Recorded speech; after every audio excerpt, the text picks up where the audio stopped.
TET अभ्यर्थियों पर शिक्षा मंत्री विजय कुमार चौधरी ने कहा है कि जो सीट महिलाओं के कोटे के लिए है, उस पर किसी के भूख हड़ताल पर चले जाने से क्या उन्हें यह सौंप दिया जाएगा।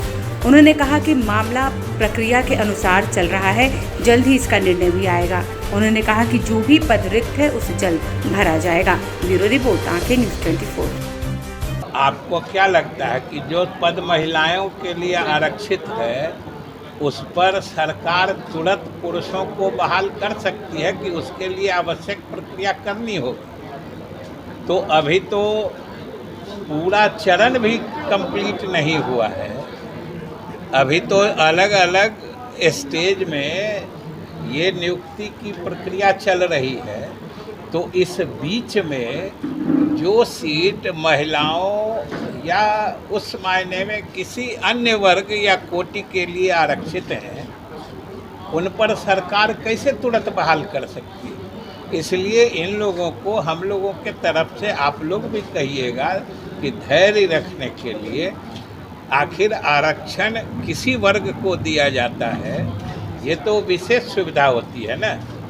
उसको तुरंत अगर नहीं कोई उस श्रेणी के लोग मिलते हैं तो उसकी भी दूसरे श्रेणी से लेने के लिए उसकी भी निर्धारित प्रक्रिया होती है। ऐसा नहीं है कि जो तुरंत कोई श्रेणी के लोग नहीं आए तो दूसरे श्रेणी में के लोग ले लिए जाएंगे। इसलिए इन लोगों को धैर्य रखना चाहिए। हम लोग सारे स्थिति की समीक्षा करके सही समय पर सही निर्णय लेंगे। सर, अभी किस किस तरीके की समस्या जो है वो आ रही है, आप लोग बैठे हैं निदान करने को?